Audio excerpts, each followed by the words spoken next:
Hello friends, welcome to Surekha kitchen channel. ಇವತ್ತು ನೋಡಿ ಒಂದು ಹಸಿಕಾಯಿನ ತೊಗೊಂಡು ನಾನು ಈ ರೀತಿ ಇದನ್ನು ಮಿಕ್ಸಿಯಲ್ಲಿ ಸಣ್ಣದಾಗಿ ಮಾಡಿ ಇಟ್ಕೊಂಡಿದ್ದೀನಿ. ಬನ್ನಿ ಇದನ್ನು ಸ್ವಲ್ಪ ಬೇರೆ ರೀತಿಯಲ್ಲಿ ನಾವು ಕಾಯಿ ಬರ್ಫಿನ ಮಾಡ್ಕೊಂಡು ಬರೋಣ. ನೋಡಿ, ಇದಕ್ಕೆ ನಾನು ಇಲ್ಲಿ 1/4 ಕಪ್ ಆಗುವಷ್ಟು ಮಾತ್ರ ಇಲ್ಲಿ ನಾನು ಹುರ್ಗಡ್ಲೆನ ತೊಗೊಂಡಿದ್ದೀನಿ. ಇದನ್ನು ಬಳಸಿ ಕಾಯಿ ಬರ್ಫಿನ ಮಾಡಿ ನೋಡಿ, ತುಂಬಾ ಟೇಸ್ಟಿಯಾಗಿ ಬರುತ್ತೆ. ಇಲ್ಲಿ ನೋಡಿ, ಇವಾಗ ನಾನು ಹುರ್ಗಡ್ಲೆನ ಈ ರೀತಿ ಪೌಡ್ರ್ ಮಾಡ್ಕೊಂಬಂದಿದ್ದೀನಿ. ಸ್ವಲ್ಪ ತರಿಯಾಗಿ ಇದ್ರೂ ಪರವಾಗಿಲ್ಲ, ಚೆನ್ನಾಗಿ ಬರುತ್ತೆ. ಇಷ್ಟ ಆದರೆ ಸಾಕು. ನೋಡಿ, ಮೊದಲಿಗೆ ಒಂದು ಪ್ಯಾನನ್ನು ನಾನು ಮುಂಚೆನೇ ಕಾಯಕ್ಕಿಟ್ಟಿದ್ದೀನಿ. ನೋಡಿ, ಈಗ ಪ್ಯಾನ್ ಎಲ್ಲ ಬಿಸಿ ಆದಮೇಲೆ ಇದಕ್ಕೆ ನಾನು ಒಂದು 3/4 ಕಪ್ಪಷ್ಟು ಸಕ್ಕರೆನ ತೊಗೊಂಡಿದ್ದೀನಿ. ಇದನ್ನು ನೋಡಿ ಸ್ವಲ್ಪನೇ ನೀರನ್ನು ಸೇರಿಸ್ಕೊಂಡು, ಇದು ಸಕ್ಕರೆ ಕರಗುವಷ್ಟು ನಾವು ಮಾತ್ರ ನೋಡಿ ಇದಕ್ಕೆ ಒಂದು 1/4 ಕಪ್ಗಿಂತ ಕಡಿಮೆನೇ ನಾನು ನೀರನ್ನು ಸೇರಿಸ್ಕೊಂಡಿದ್ದೀನಿ.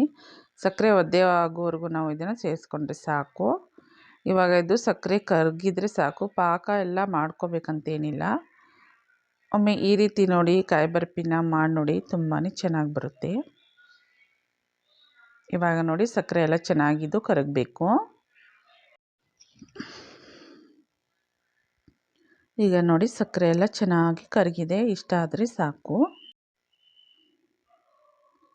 ಇಲ್ಲಿ ನೋಡಿ ಕಾಯಿನ ಇವಾಗ ನಾವು ಮಿಕ್ಸಿಯಲ್ಲಿ ಸ್ವಲ್ಪ ತರಿಯಾಗಿ ನಾನು ಇದನ್ನು ರುಬ್ಬಿಟ್ಕೊಂಡಿದ್ದೆ. ಇದನ್ನು ಇವಾಗ ಇಲ್ಲಿ ಪ್ಯಾನಿಗೆ ಸೇರಿಸ್ಕೊರೋಣ. ನೆಕ್ಸ್ಟ್ ನೋಡಿ, 1-2 ಟೇಬಲ್ ಸ್ಪೂನ್ ಆಗೋಷ್ಟು ನಾನು ಇಲ್ಲಿ ಹಾಲಿನ ಪೌಡ್ರನ್ನು ಸೇರಿಸ್ಕೊತಾ ಇದ್ದೀನಿ.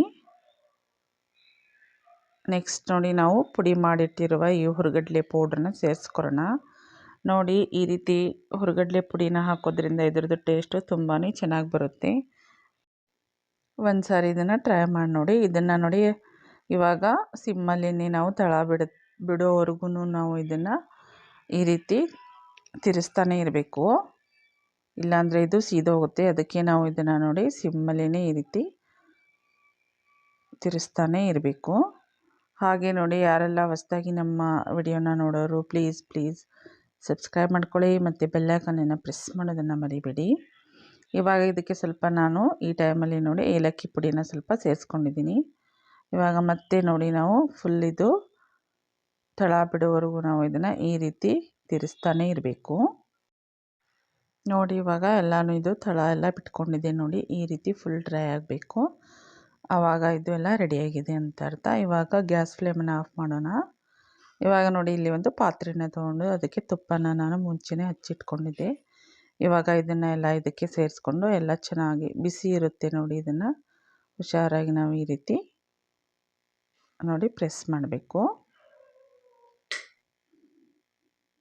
ನೋಡಿ, ಇದನ್ನು ಇವಾಗ ನಾನು ಕೈಯಿಂದಾನೇ ಈ ರೀತಿ ಚೆನ್ನಾಗಿ ಪ್ರೆಸ್ ಮಾಡಿ ಇಟ್ಕೊತಾ ಇದ್ದೀನಿ.